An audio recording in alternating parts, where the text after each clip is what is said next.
Ravi de vous retrouver, chers téléspectateurs, et bienvenue dans cette nouvelle édition, dans votre émission hebdomadaire Bibliothèque à votre fenêtre sur le monde culturel, votre fenêtre sur les dernières productions culturelles et intellectuelles qui sont apparues sur la scène égyptienne durant les derniers mois ou même durant les dernières années. Bien sûr, nous savons je dois vous proposer tout de suite une question très importante. Est-ce que vous avez parlé ou même entendu parler de l'art ou de la philosophie chinoise qui s'appelle Feng Shui? Est-ce que vous pouvez vraiment arranger votre immeuble dans les maisons et dans les appartements d'une manière bien sûr belle, mais en même temps qui peuvent attirer une sorte d'énergie positive, d'énergie optimiste. Donc c'est le Feng Shui ou l'art de Feng Shui dont on va parler dans les prochaines minutes avec notre invité, l'auteur bien sûr de cette œuvre intitulée Dabt al-Makan wal Feng Shui, ou comment arranger la place et l'art de Feng Shui avec bien sûr la spécialiste dans le domaine de l'énergie vitale, Madame Lobna Ahmad. Et jusqu'à maintenant, je dois vous laisser, chers téléspectateurs, avec un reportage qui va jeter la lumière, bien sûr, sur l'énergie vitale. Et pendant les prochaines minutes, nous allons discuter ensemble de même comment attirer les bénédictions à travers quelques versets de Coran, même dans les appartements, dans les maisons. Donc, un reportage, après cela, on se retrouvera.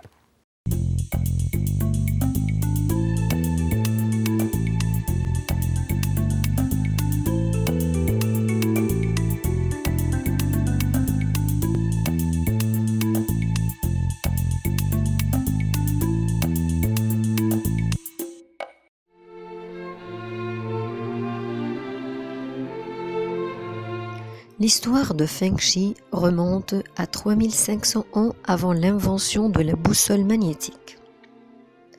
Utilisée pour la première fois dans l'astronomie chinoise, on a découvert qu'un certain nombre d'instruments remontent à la période néolithique, tandis que d'autres outils sont apparus au cours de périodes postérieures, en particulier pendant le règne des dynasties Han, Tang, Song et Ming.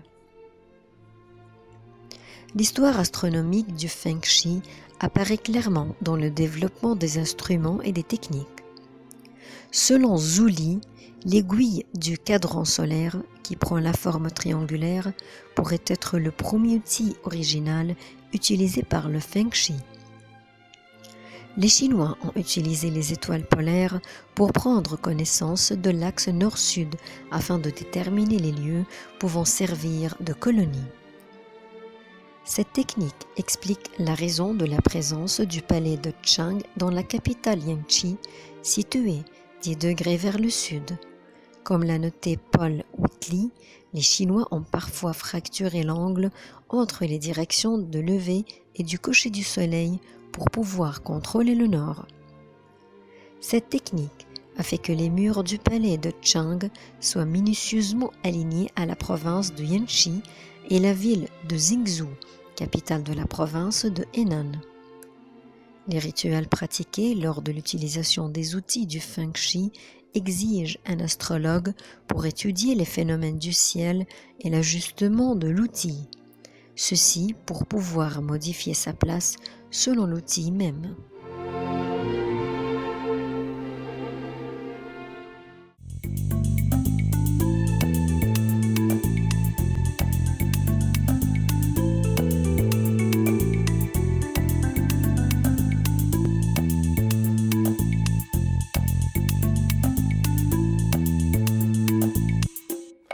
La corruption du Feng Shui avec la professeure Lobna Ahmad. Professeure dans les sciences de l'énergie, vous êtes le bienvenu avec nous au studio de Nile TV International. Vous êtes le bienvenu. C'est pourquoi notre prophète Mohammed sallallahu alayhi wa sallam avait dit: ce qui est le plus bon quand vous le rencontrez, vous citez notre bon Dieu qui vous sentir d'une façon ou une autre l'optimisme dans la vie et toute chose sera positive. Et il nous enseigne que quand cite par exemple nos versets du Coran. Il crée un certain bouclier sur le corps de l'être humain et personne ne peut vous pénétrer. C'est pourquoi les sourates du Coran et les citations que vous les dites le matin et le soir, c'est le fort, c'est très fort. Personne ne peut vous pénétrer, ni magie, ni envie, rien ne peut pénétrer.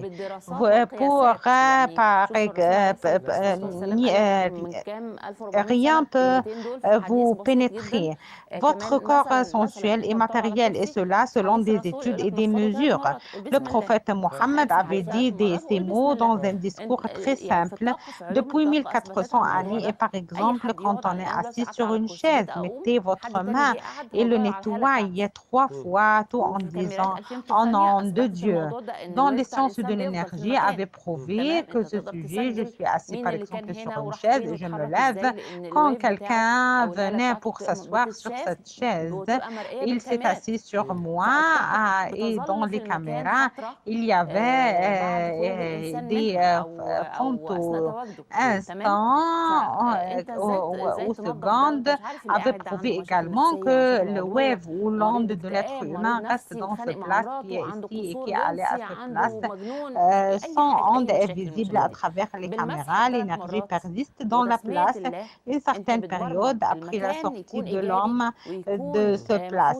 Comment vous nettoyez cela et vous avez ce personnage assis avec des problèmes psychologiques ou physiques, avait une mélodie, il s'est disputé avec sa femme, fou, tout problème quand vous le nettoyez 3 fois avec le nom de Dieu, vous programmez la place à parler avec lui et vous pouvez prendre toute énergie positive dans la place sans rien prendre ou sans rien peut vous pénétrer. Une des remarques dans ce livre qui attire votre attention, vous dites que quelques places contiennent des points positifs et d'autres contiennent des énergies négatives. Il y avait des énergies positives et dans d'autres places, il y avait des places où il y avait des énergies négatives ou places désagréables. C'est vrai, il y avait des énergies terrestres sans l'intervention de l'être humain, des régions lumineuses et des régions de beauté, où ils sont faits auparavant des musées et des temples.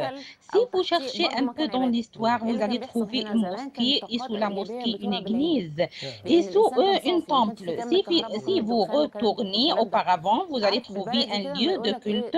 Qu'est-ce qui se passe? Les énergies positives sont visibles avec les yeux parce que l'être humain n'était pur sans la fumée qui se trouve aujourd'hui.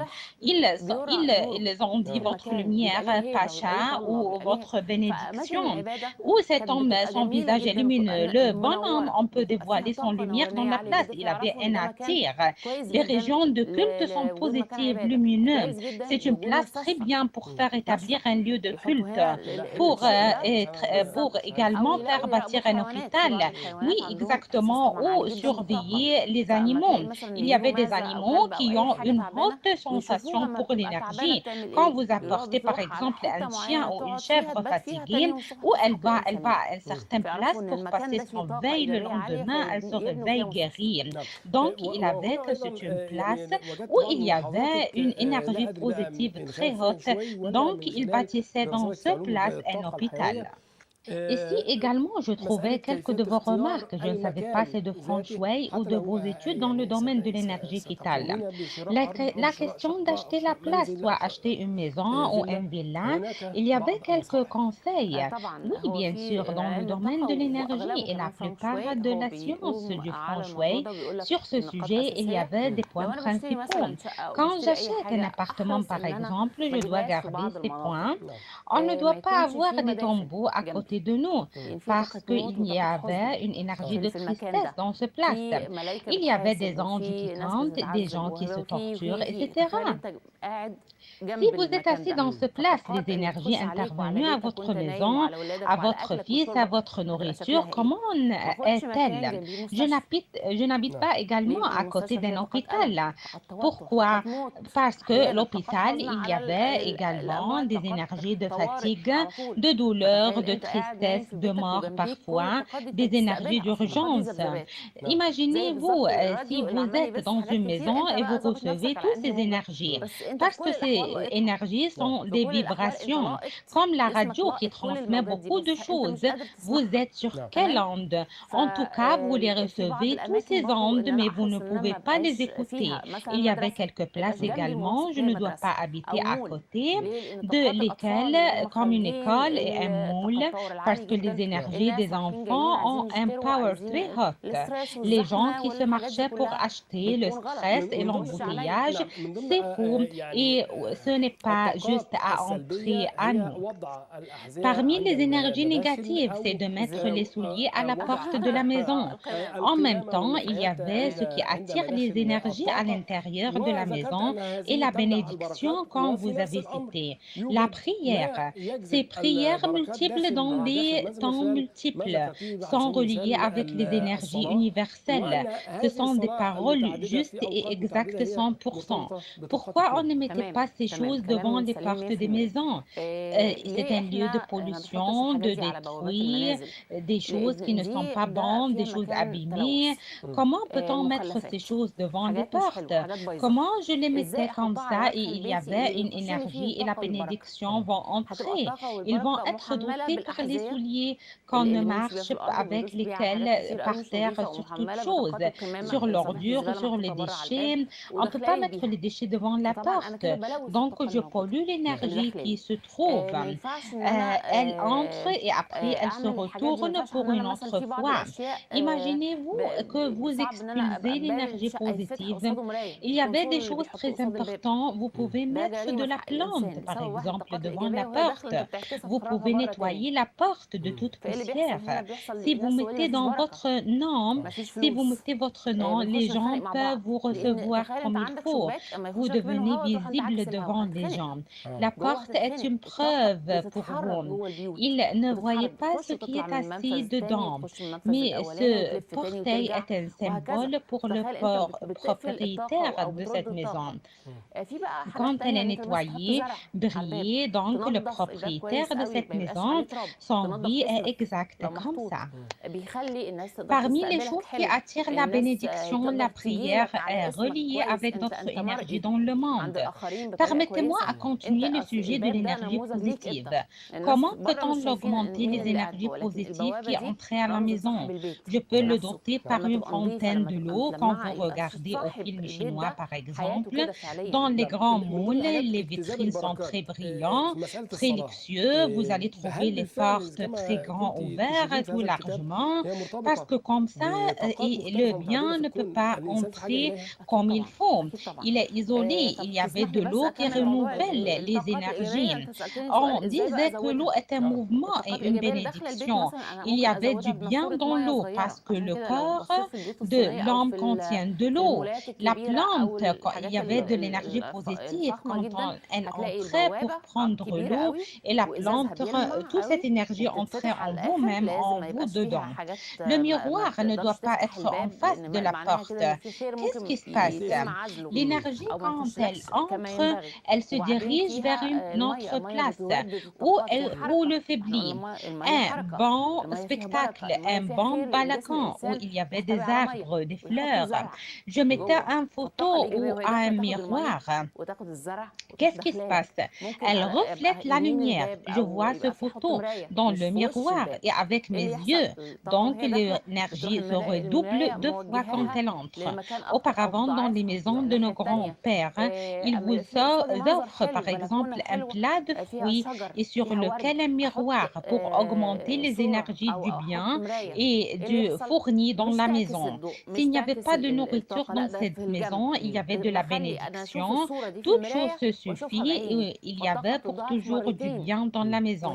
Pour ceux qui sont habités dans cette maison et pour les visiteurs, l'énergie de la prière parmi les choses universelles les plus fortes qui augmentent l'énergie de la maison. C'est pourquoi je le disais, vous devez chaque fois prier dans une autre place. Pourquoi? Vous priez, vous apportez l'énergie universelle et vous apportez l'énergie d'El-Kaaba devant vous.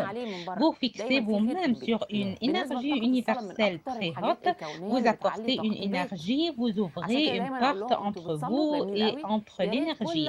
Quand vous priez, vous polarisez l'énergie avec les prières. À travers les versets du Coran et toutes ces choses, vous faites descendre de la lumière. Tout votre corps se transfère à un tube, un couloir pour ces énergies, pour ce passage.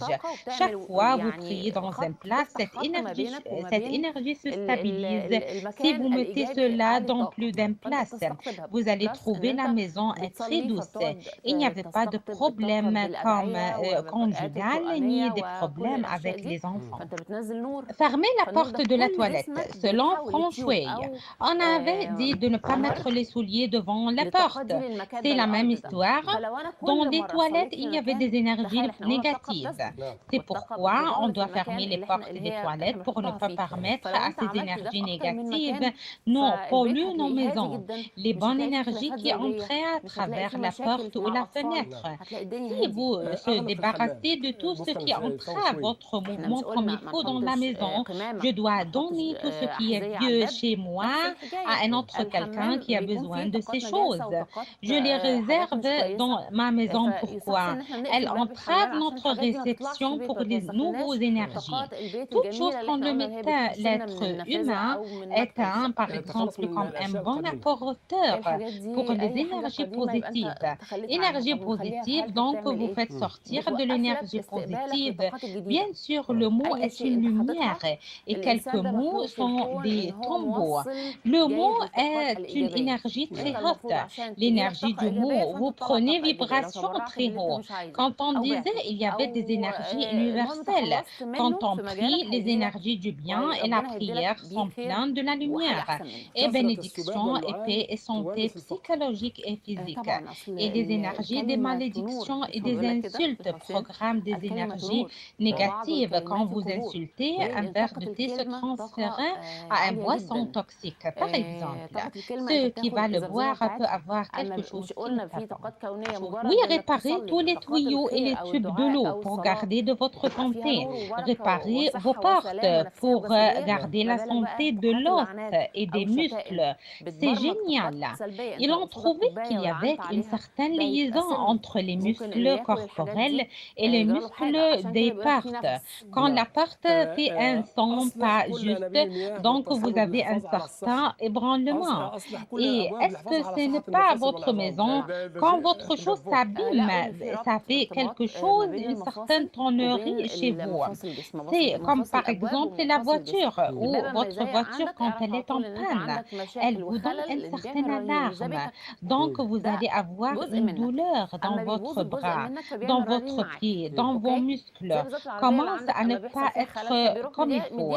Même les portes, les verrous doivent être réparés. Pourquoi? Vous dominez l'ouverture et la fermeture des relations. C'est vrai, quand les verrous ne sont pas justes ou ils ne sont pas réparés comme il faut, il y avait donc quelqu'un veut poursuivre ou se contacter avec vous, mais il ne savait pas comment arriver à vous. Je vais aller réparer tous les verrous dans ma maison. Ne donne pas votre dos à la porte. Non, on va dire l'eau au début. Oui, l'eau va causer une consommation ou un certain gaspillage. Vous ne savez pas où va votre argent parce que l'eau est bien et la bénédiction de votre nourriture et votre boisson. Oui, donc je dois garder mon eau pour ne pas avoir des problèmes ni liquidation, par exemple sanguine, pour que les affaires ne s'infiltrent pas entre vos mains. Par exemple, vous travaillez dans une chose, elle allait cette chose à un autre. Les vibrations de l'eau où se trouve dans le corps sont responsables de votre bien aller à une autre direction. Vous devez le garder comme il faut. J'avais deux choses. Je savais que vous êtes fatigué, les couleurs et les meubles. Si vous voulez commencer par les couleurs ou les meubles, les deux sont uniques. Les couleurs sont parmi les choses universelles. Les plus importants, les couleurs entrent en quoi? Dans la nourriture, dans le boisson, dans les meubles, dans les accessoires ou des pierres précieuses. Je dois comprendre la couleur que j'habille ou je contacte avec le. Qu'est-ce que ça veut dire? Le rouge, par exemple, élève les énergies. Il apporte le bien. Si on ne le met était dans un lieu de vent, par exemple. Mais si vous habillez rouge et vous avez haute pression, il va élever les énergies et élever votre pression. Vous devez comprendre qu'est-ce que vous habillez et qu'est-ce que vous mangez. Ça ne va pas quelqu'un avait par exemple une hypothyroïdie et il habillait le bleu. Le bleu est douce. Il est très beau de le mettre pour les finances et par exemple et pour les compteurs dans les banques. Les chaises sont bleues et les murs également. Si vous remarquez, pour avoir de la capacité à contacter avec le peuple, ou dans les hôpitaux, dans les chambres des opérations, il habillait le bleu pour ne pas avoir de saignement. Si quelqu'un avait par exemple une certaine maladie, il ne doit pas habiller le bleu, il doit habiller un fort rouge pour faire élever son capacité à combattre son maladie. Si la glande est haute, je l'habille bleu pour comprendre comment. Je dois comprendre et qu'est-ce que je vais faire. J'avais des malades de cancer, il en fait toutes choses et il se contacte avec tous les médecins. Inutile. S'ils marchaient typiquement selon quelques règles de l'énergie, vous trouvez leur corps commence à recevoir le médicament et la remettre d'une bonne façon. Leur visage se renouvelle et même les cellules dans le corps commencent à se renouveler pour une autre fois et la remède se fait comme il faut. Moi, personnellement, je ne veux pas terminer l'édition réellement. Laissez-moi vous remercier beaucoup à ce livre, La précision de la... Malheureusement, je ne savais pas couvrir tout ce qui contient ce livre, mais j'essayais beaucoup à déplacer d'un point à un autre. Mais je veux clôturer par la région de El Sarwa, où la fortune, c'est la région du sud-ouest, parce qu'il y avait beaucoup de subdivisions dans ce place. C'est le sud en général. C'est la région où il y avait le plus haut pourcentage du bien et du fourni.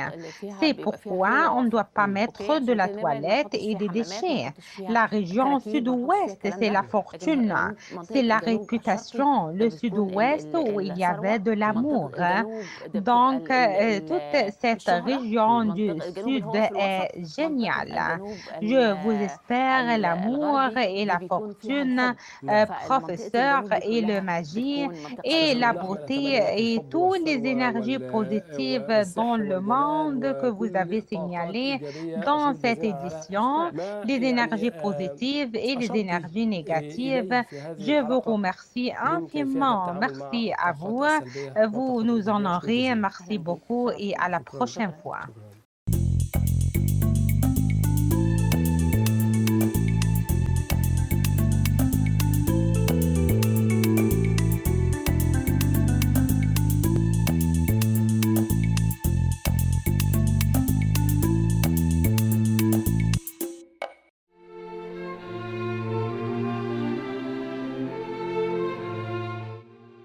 L'astrolabe d'Uranie, connu comme étant le Shi, est l'un des outils les plus anciens du Feng Shui. Il se compose d'une planche en bois peinte munie de deux rebords sur lesquels est placée la ligne astronomique. On a fouillé les modèles les plus anciens de l'astrolabe d'Uranie dans des tombes qui remontent à 278 et 209 avant Jésus-Christ.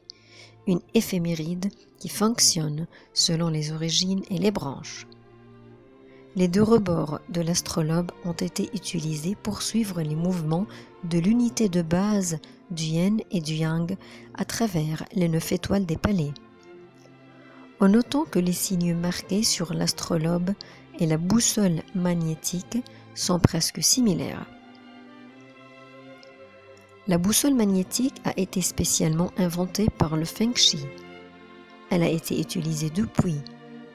Les outils traditionnels du Feng Shui comprennent le loupon, le modèle le plus ancien de la boussole cuillère pointant vers le sud.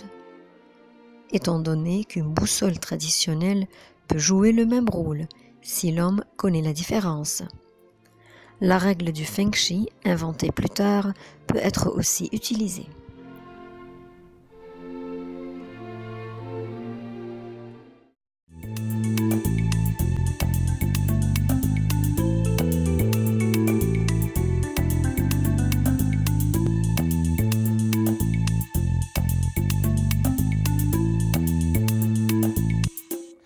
La dernière chose, cette fois-ci, c'est le box-office, c'est-à-dire nous devons jeter un coup d'œil sur les dernières statistiques en ce qui concerne les livres et les œuvres les plus vendues sur le marché égyptien ou même sur le marché international.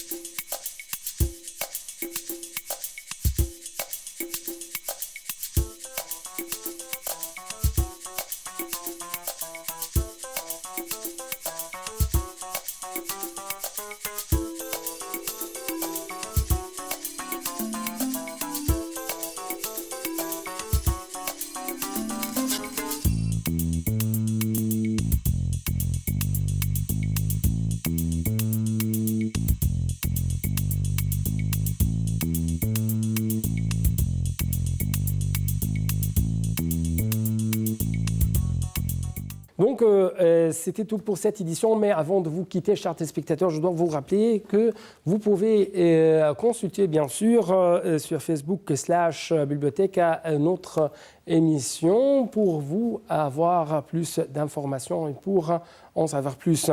Donc, c'était tout pour cette édition une autre fois. Il ne me reste que vous dire au revoir.